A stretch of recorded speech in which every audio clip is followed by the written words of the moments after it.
like I said, this is the Kitsap Sun's editorial board, and we're talking to the South Kitsap School District candidates for District 2, Garton and Brian Lightbody. What we'll do is, to start, just give you guys 2 minutes to kind of introduce yourself, tell us who you are, tell us why you decided to run for this office, and then we'll do a few questions. That's simple. Jim will kind of keep a time, so when you get to about 2, he'll kind of wave at you and wrap up your thought. Keith, why don't you go first? All right, a little bit about me. I'm a long-time South Kitsap resident, moved here in 80, I think, 83. 3 kids, they all went through the South Kitsap School District. Put a lot of time in early on with the kids went through elementary school, you know, the PTA organization and stuff, served all the offices in that. And then questions, why did you get on the school board? Well, everybody said, you'd be an excellent candidate. Because in that, the position was open, so I got a lot of input from PTA people and school people. I said, okay, so I'll try it. So got on there and was appointed because it was an empty position. And then been on there ever since. It's been about, I think, 17 years. So I've served on the board for 17 years. Why do I want to keep it going? I'd like to see a couple projects through that we have been working on forever, it seems like. And it seems like we're closer now than we ever have been in the past, and the fact that the idea of a second high school. I always thought my kids would go to a second high school. My youngest is now 25, so it's been a while. But I think we now, with the property that we have purchased and with the potential for a bond going through in a sequential order, I think we really have an opportunity now to make some real improvements in what we got going on in South Kitsap. Is that good? Yeah. Yeah, you get an extra minute because you can use all his. Oh yeah, I'll roll my time over. That's going to be tough for me because I don't usually talk a lot anyway, so I'll probably give an extra minute too. I've also lived here, South Kitsap, for quite a few years, since '96. I think we moved here from up near Bremerton. My son also went through South Kitsap schools. He's 22 now, or he'll be 22 in a week here. I also have had a number of people tell me I should run for a school board, and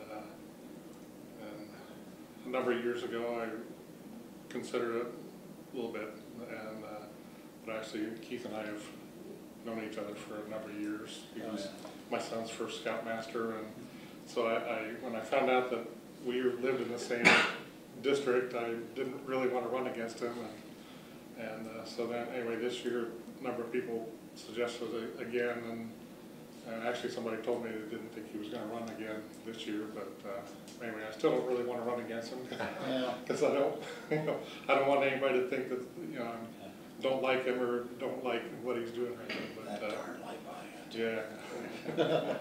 But anyway, I care about kids. I've been involved with Scouts, and I volunteered at school, and my son's elementary school mostly when he's here. My wife works at Manchester Elementary, and so I just I'd like to be part of the solutions instead of on the sidelines watching things happen. Do you think, okay, well I'm going to ask you maybe a slightly different question then, since this is kind of a cordial race and picking up, you guys know each other.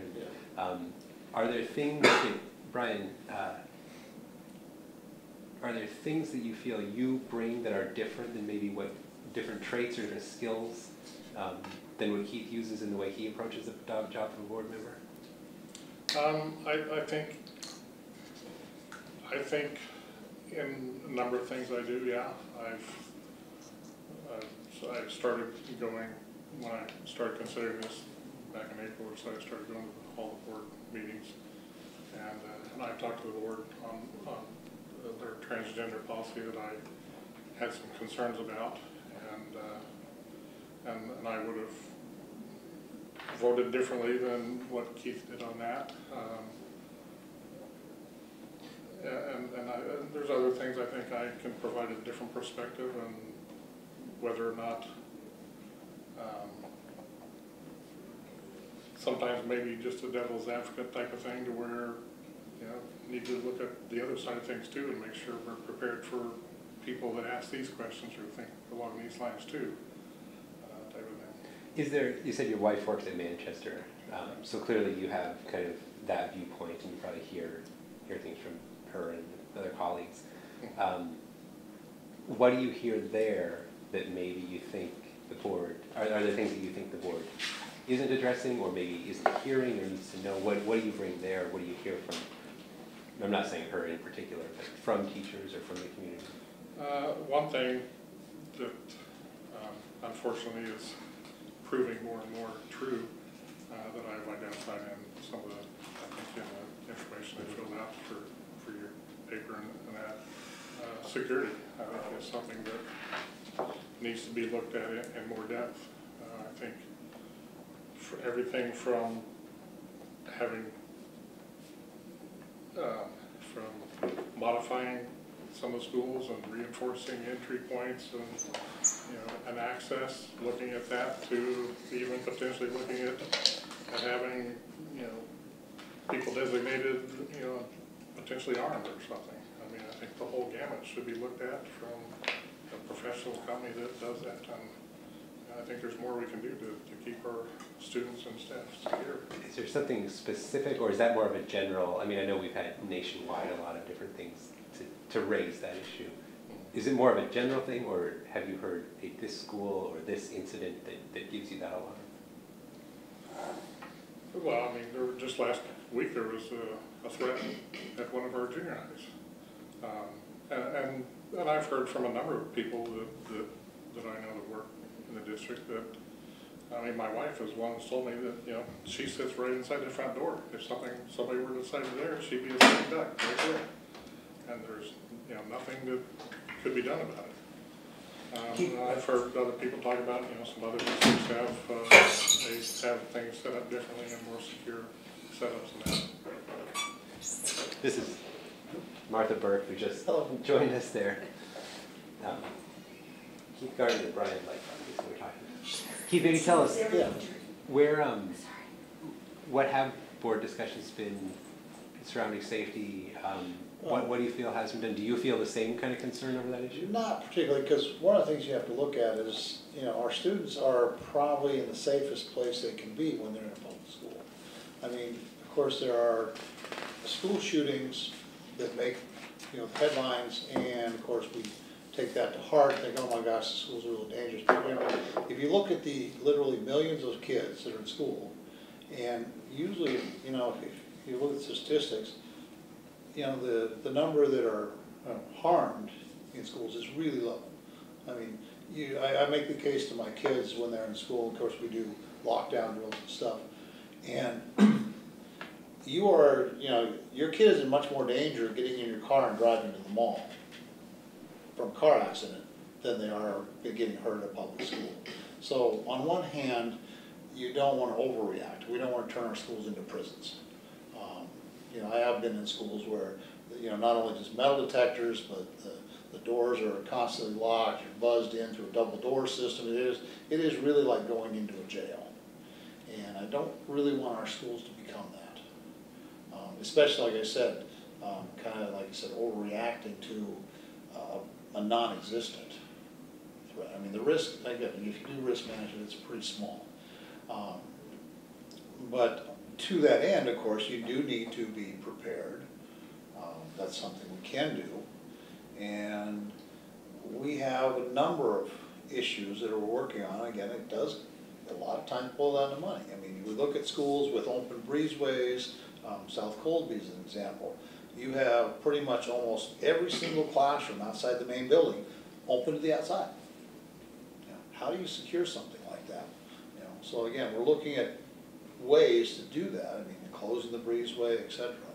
But that's a cost issue. You know, and so when, you know, you're not receiving funding to, you know, do major building remodels, that can't happen. Okay. Now, of course, we do all go through all the drills and etc. And, you know, the students are trained what to do. We do bring in professionals. We work closely with the Port Orchard Police, the Sheriff's Department, etc. you know, they've advised us on, you know, they do surveys of our schools, check them out, and we follow their recommendations. You know, within, like I said, my concern though is I don't want to end up with basically schools being prisons. You know, that's Have you heard similar concerns from the people that sit near the front desks or anything like that? not necessarily from the front desk, and I mean, your wife does sit right at the front office there. Yeah, definitely, I mean, because again, people get the impression from, you know, the wide coverage of, you know, any school shooting is a disaster. I mean, 9 people killed, you know, last week, that's horrible, you know. But, you know, so then they worry about, well, what about my kid at school? You know, why aren't we arming teachers? Why aren't we, you know, locking down all the doors, and et cetera? Well, because like I said, you got this trade-off, it's a fine line to walk. But I haven't heard, there hasn't been a tremendous outcry like, we need to do something in our schools. You know, I think people do realize that they are, you know, safe places. What's the transgender policy that Brian brought up, and maybe explain what your vote was there? Well, I mean, that basically is almost out of the school board's hands. It's you know, the policies that come down from the state, you know, that you have to, you know, at least accommodate, you know, transgender students, you know, no discrimination, etc. So, I mean, that's something that still is in progress. I mean, we haven't worked out all the details because, again, you run into the issues, and that's one of the things that Brian brought up was, you know, okay, well, what about restroom facilities? You know, the state's very good at giving you directions or expectations, but very reluctant to give you any money to implement those. So, I mean, realistically, the most likely thing that's probably going to happen is there will be a unisex restroom. Well, you have to build that. You have to, you know, do something about it. Well, there's not money in the budget for that. You know, so that is, again, that's a policy that comes down from the state as far as, you know, accommodating transgender. So the vote the board took was to accept that from the state, or it sounds like you're still deliberating that?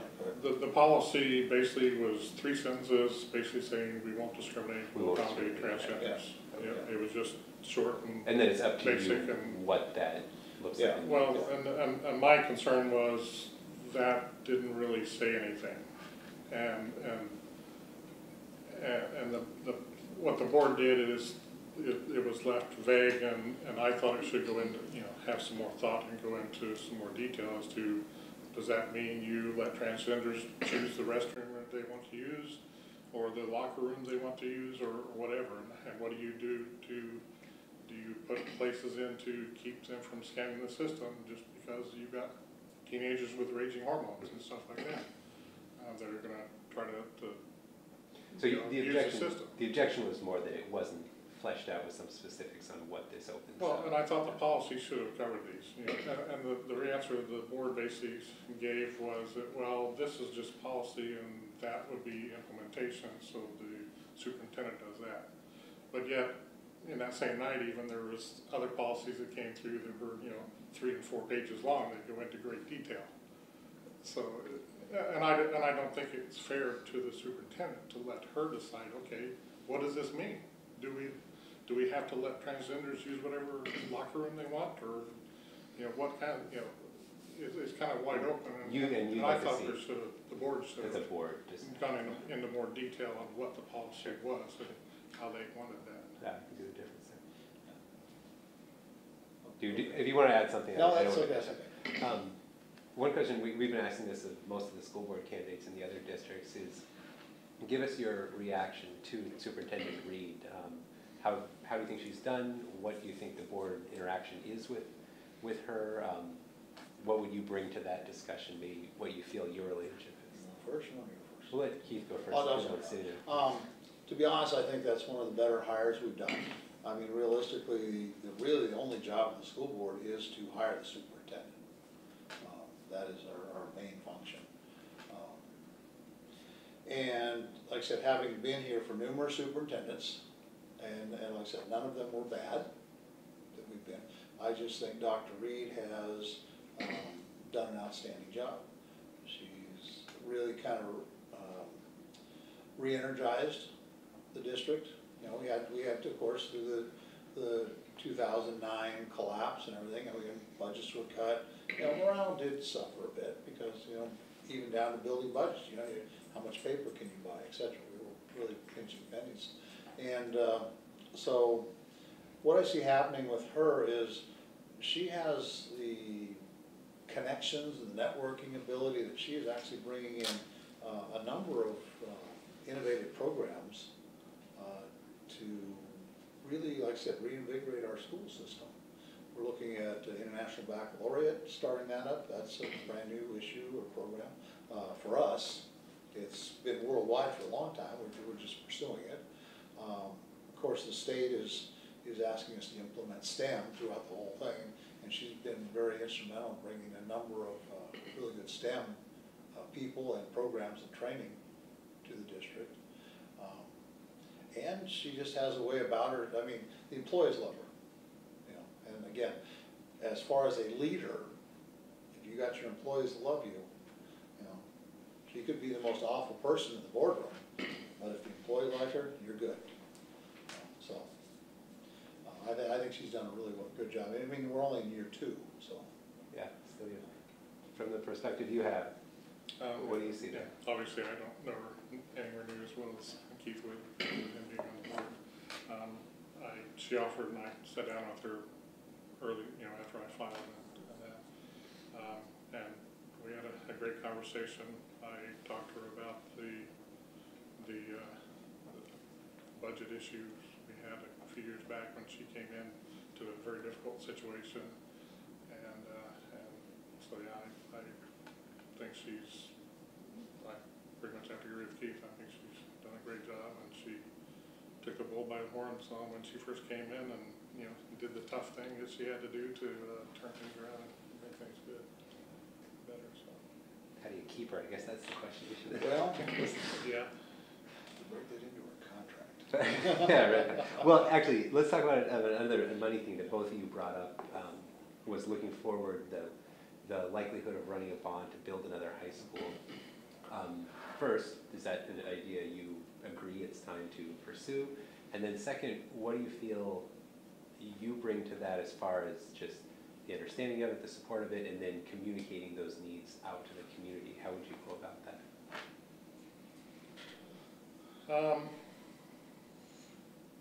I guess I have a little mixed feelings about that.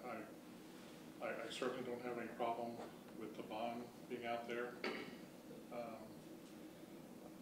I'm not so sure it's going to be as easy of a sell as some people may think it is.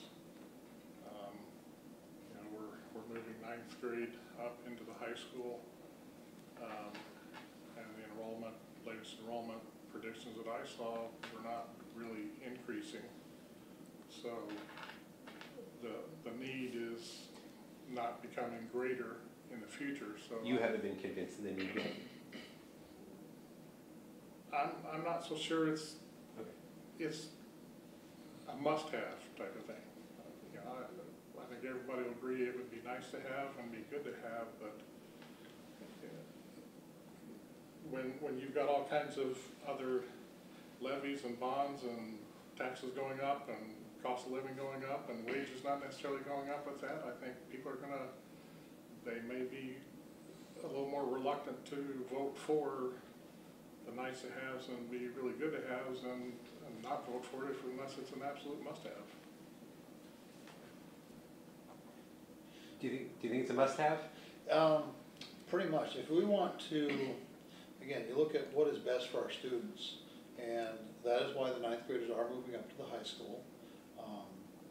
It is pretty much well researched, well documented that, you know, they are being part of the high school is going to help them improve, you know, their overall academic performance, and of course then that leads to a higher graduation rate. And again, that's our main goal, is to get those kids across the stage as a senior. But to do that, I mean, we also have a building that is close to unoccupiable, which would be Cedar Heights. And so in looking at the whole structure of it, we don't carry any bond debt right now. We've been at zero bond debt for a long time. And I think it is time that we look at improving our facilities. And the way we're gonna do that, like I said, is we're gonna stagger the bonds over three separate issues, which will keep the bond debt at an even level. And out of that, we expect to not only, build a second high school, but, replace some of our aging elementaries, which are basically falling down around the years.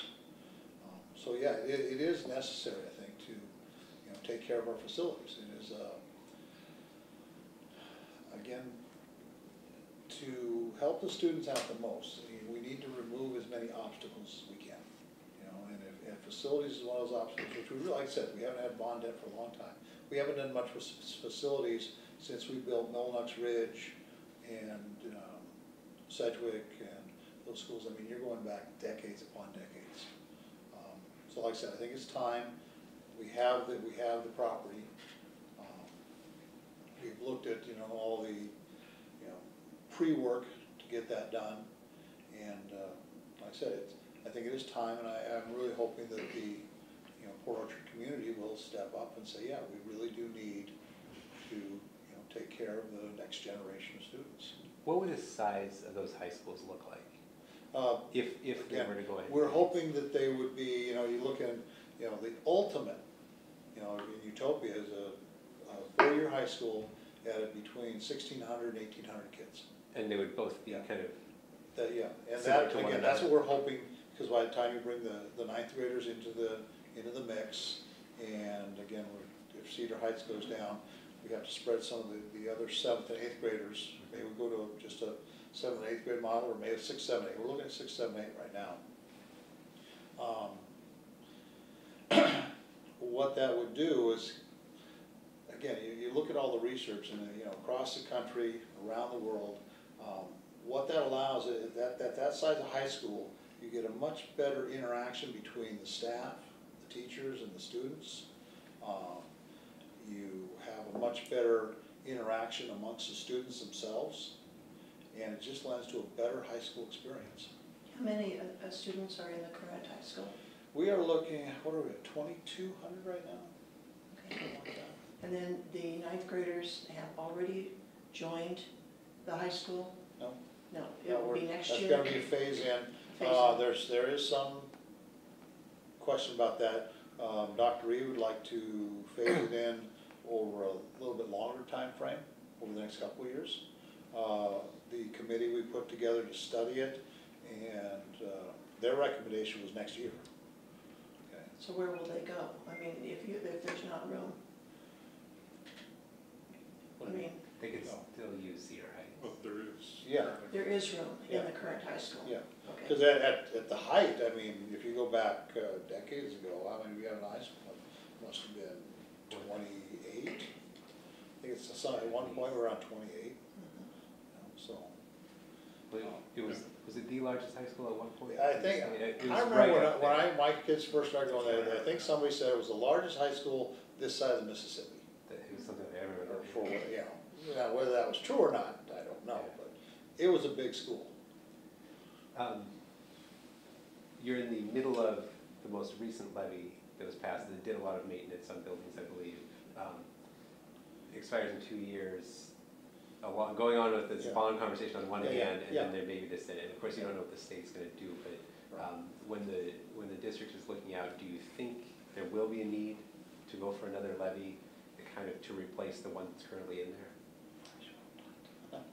There again, you would hope the state over the next 2 years does the right thing and figures out an equitable funding method, stable funding. Again, I like the word stable funding method.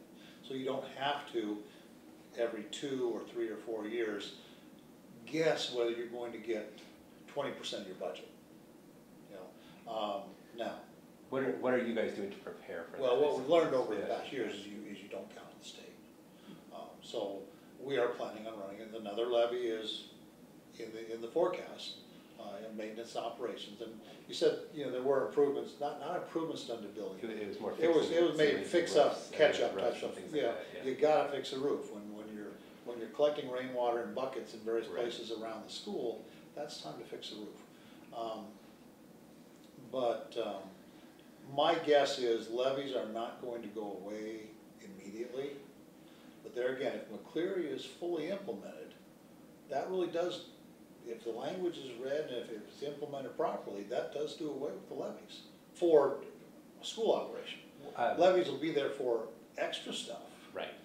but not for running the school. Right now, we're basically running levies for 20% of our budget. I guess maybe that's what I'm getting at is that you've had to do levies with, we're talking about roofs and things like Yeah. that, trying to get those leaks fixed. Some of that was stuff that just had not been done over the years, and you gotta ask to get this done. What do you think of the district's job of maybe minimizing that backload so you don't have to ask for as much, or so some of that levy money can go towards truly new things? Do you think you've done a good job of planning for that? And again, your view from the outside. Like I said, I don't wanna count, go ahead, do you wanna take some? Maybe I should let Brian answer. Yeah. From the outside, you see the district planning and kind of getting those financial priorities in order. I haven't seen any discussion on the levies at this point yet, but I can tell you kind of my philosophy though is that the district needs to be responsible with the taxpayers' money. So, you know, as the state increases, then I believe that the levies should either drop or, again, you know, identify what things that, you know, let the public decide, okay, do you want to do this? You know, we'd like to do this, and this is, but we'll need a levy for this, so do you want to do it? This is above and beyond what the state is going to fund for basic education, so, but all that means you spend the money wisely and you don't, you don't spend it more than you necessarily need to. Do you think the most recent levy was an example of spending wisely and being transparent with what they needed the money for? Yeah. Yeah. And I think that's usually when things pass the most too. Yeah, and I think it was 57%. I think the last high school would have passed if it hadn't had another school and other things tacked onto it. Yeah. We could have built it a lot cheaper back then. Yeah, that's true. So if, you know, to be hypothetical here, the state starts stepping up and filling some of that gap, and so there isn't as much need for fixing roofs and building and adding computers, things like that. You mentioned Dr. Reed wants to, you know, the idea of an international baccalaureate program. What are the other things that you would put on kind of the top of the list of things that you think this school district could really add and enhance what you're offering to the community? What are the things that, boy, it'd be nice to have this, and if I'm a board member, I'm going to start pushing to add these programs, whether it's programming or, you know, maybe in North Kitsap, for example, they were able to take away athletic fees to make it easier for kids to participate. That was a move that their board made to try to make it a better atmosphere. What kind of stuff comes to your mind when you think about that? Want me to take it? Yeah. Okay, I was gonna say, one of the things that I've always liked is, well, I guess I have to go two ways. First would be kind of a magnet type school system where you can focus on, you know, maybe one school might be strictly, not strictly, but I mean mainly focused on maybe the language arts and the performing arts and things like that, more kind of liberal arts thing.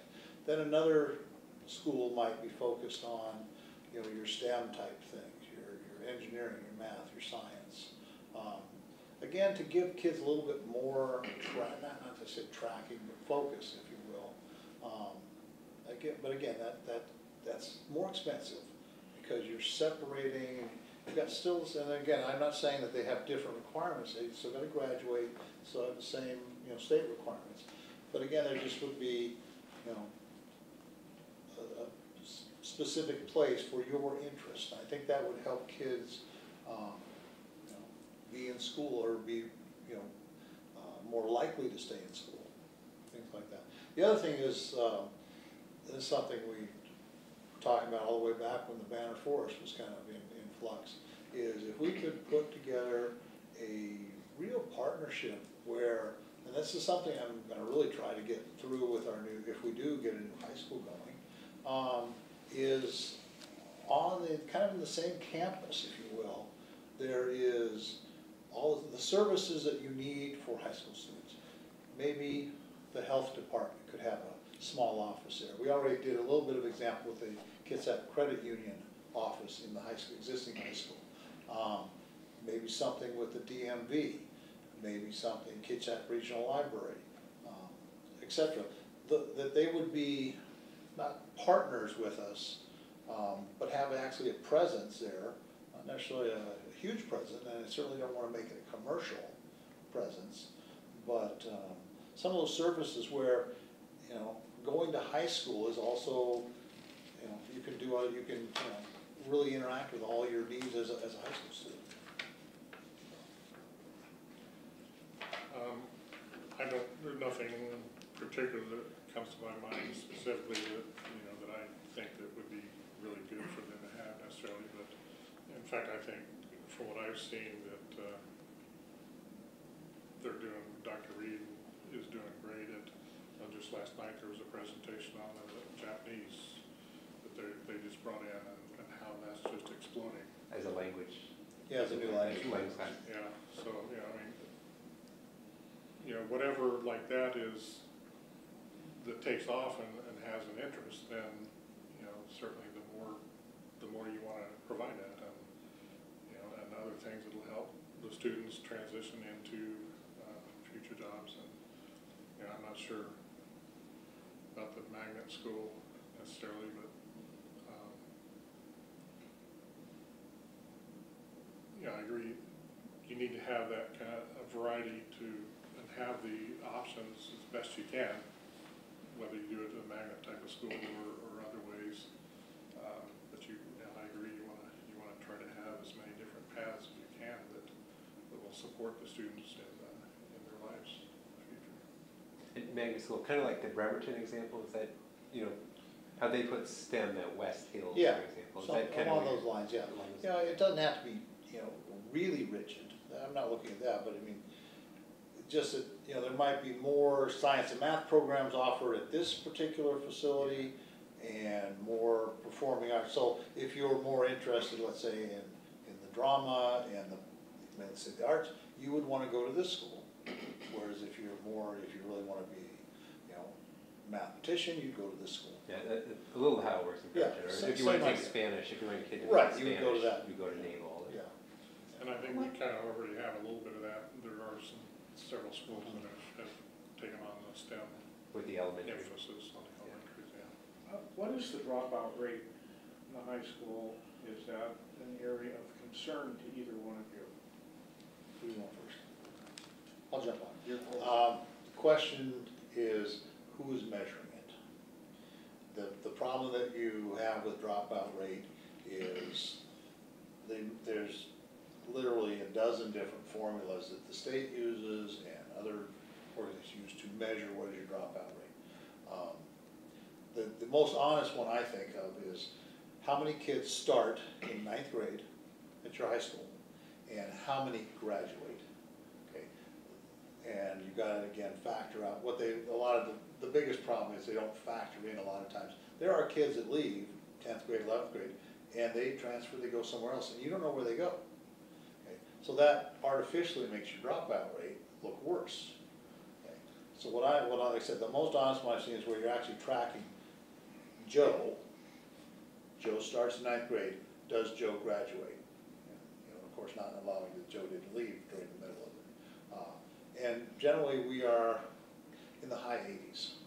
High 80s? Yeah. So, What- now, as far as is you're there a concerned, standard in the state? Is there an average? well, of course, it's an average, but I mean, realistically, it just depends on what school district you look at. Well, what and which about high the school. local school districts? To be honest, How do you compare? I wouldn't know offhand what CK's is or Peninsula's is or anything like that. But my guess is it's probably pretty similar. That'd just be my feeling. Oh, a little background music for the video. Sorry. But is it an area of concern? Of course it is. Because really, the only reason we have a school system, school district, is to get kids to graduate. You know, so 10%, 15% not graduating is always a concern. I mean, ultimately, you want to be at 100%. Is that realistic? Probably not. But you want to keep working at it until you get as close as you can. So yeah, that's always a concern. I agree, it should always be a concern. And like you said, you can't force them to graduate, but what you can do is, you can do your best to understand why somebody might drop out, and see if it's something like they didn't have good choices, or didn't feel like they were learning something, then you certainly try to do what you can to make it to where as many as you can get will graduate and keep their interest and have the different areas that they may be interested in. Hopefully that would do it as well. Do you think the district, we've done stories before about some of your online education programs down here and how those have worked out for certain high school kids who worked possibly. Do you think the district's doing a good job of providing the alternates to the traditional education, whether it's online or career technical kind of stuff? How do you think South does in terms of that? From what I've seen, I think so, yeah. My son's had friends that did the running start with OC, with the various programs they got going. This new phone, sorry. And from what I see, they're always looking at increasing and making things better and adding more options and stuff like that. So yeah, I think they're doing a great job, yeah. And same thing, I think the district is, in the last, let's say, 10 years, has made incredible strides. We've actually brought our graduation rate up quite a bit through programs like, not necessarily just the online, because that's more of a convenience thing, but I'm looking at our programs through both Discovery and Explorer schools that offer kids a lot of that extra help. They may have already dropped out, but we're bringing them back in and giving them a lot more support to get them across that stage. But again, it's a money issue. Would we like to serve more people? Yes, but Discovery and Explorer are only so big. Can we expand them? Sure, but again, do you have the money to do that? I hate to keep harping on money, but that's really what it comes down to, is you can serve so many kids. Because like I said, I mean, I would love to work at Discovery. You're the teacher and you've got like half a dozen, maybe a dozen students that you're kind of monitoring back and forth, and it's a lot of work, but I mean, you've got this one-on-one relationship with them. And again, that's getting them to graduate. And we've gone from graduation classes from those schools that I remember going to some of the early ones that 10 and 15 kids were graduating. Now we're graduating 80 to 100. And that's 100 kids. Because there aren't going to be our dropout rate. They're hopefully going to take that diploma and be productive citizens. Just like all-day kindergarten, this year going to all schools have all-day kindergarten, even though the state isn't funding that, the district has done that. So, like I say, there's looking at every which way they can to improve them. Seems like you heard the community wanted that. Right. Guys want to jump in at all? Well, another question, Sue, you've asked this for a couple of hours, but what's your opinion on charter schools? I know there isn't one here right now, but do you think that's a good complement to what the public school districts do? Think there's a potential for it in this area? You go first. Sure. I'll take this one first. Charter schools, I guess, in my opinion, certainly have their place, but not at the expense of the school system we have now. I don't want to see us starting up a secondary school. Here you got your public schools. I want to start up another school system that's running, in almost in opposition to it. I'm not terribly, like I said, I guess my bottom line is I don't want the charter schools to be taking away both funds and if nothing else, the interest and resources from our public schools. We're not giving them enough right now as it is. And so, once we get our public schools, again, if it's McCleary student and we're really taking care of the public schools the way they should be, then, you know, let the charter schools, and also if the charter schools are held to the same standards. I do see, you know, a huge disparity in the fact that, you know, they may not need to meet the same standards that you're asking of your publicly supported schools. So, you know, we got to make sure that, you know, if we're going to compare apples, we're going to compare them to apples. I would agree, I think they need to be the same standards, but I guess I'm not too concerned about the competition. I mean, we've got competition right now. People go to Bremerton or other districts if they are unhappy with what the options are here and that. So if you, in a lot of ways, competition is good. You know, it makes you put together the best program you can. And so if you've got that, then you're not going to be having kids funneled off. And even if they didn't have the same standards, people are going to know that, well, these schools don't have the same standards, so you're not going to get the same education, so why would people go there? So, I don't. Does this district lose a lot of students to Peninsula School District? Actually, yeah, I mean, it's kind of a two-way street. You know, Some kids come here. Yeah, it goes back and forth. I think it is more cyclical, and I'm not really sure why. I mean, for a while there, you know, Vashon was the place to go. From Southwark. Yeah, you know, I don't know if kids talk to other kids, say, oh yeah, it's really cool over here, whatever. But, you know, in any case, it's a matter of a transfer of a couple hundred students. So when you're talking about 10,000 students in district, 10,000 in that district, you know, and a couple hundred are moving back and forth. I mean, it's not a huge problem. We'd like them all to be here though, of course. That is one of the things that we are addressing as far as, you know, we spent a lot of time over the last 2 years, since that's one other thing Dr. Reed really wanted to focus on is why were students, what is the reason that students would transfer from our district to, not just Peninsula, but any other district. And we got some really good information on that. And, I mean, one of the outcomes of that was the all-day kindergarten, because there was a number of families going to other districts because they could get the all-day kindergarten. So we thought, well, we need to offer that to, you know, keep a couple hundred families still in our district. So, yeah. Is it a huge problem? No. That's not the cause of some of these No. declining enrollments or No. It was, if you could forecast enrollment accurately, we'd all be millionaires. Move to Las Vegas. We wouldn't have to be here, yeah. Because we've had demographers come in, we've had, you know, very experienced, you know, financial people that, you know, have looked at all the indicators, and it is still kind of a, you know, roll the dice and where do you think it's going to be?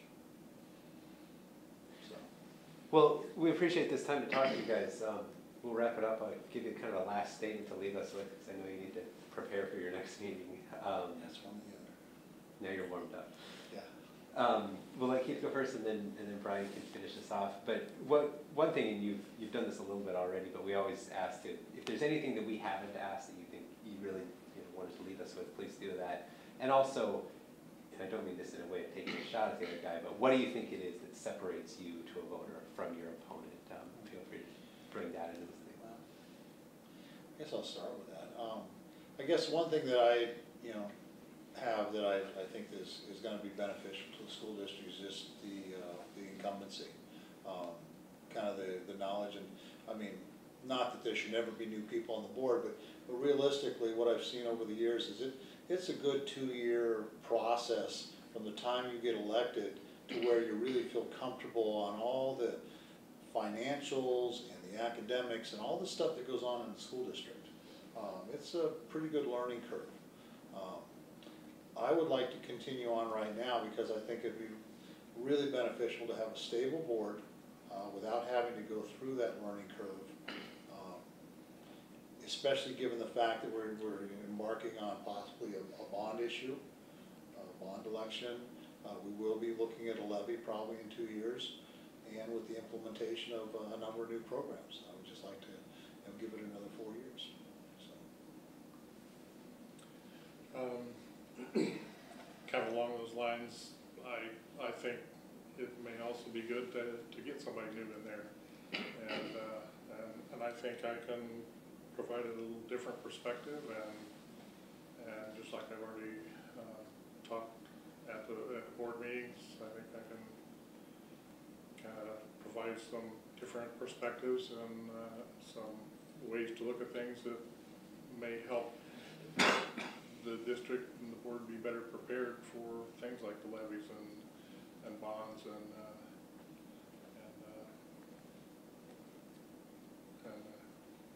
just kind of keep them on their toes maybe a little bit more. So, Well, thank you guys. Appreciate your time. Thank you.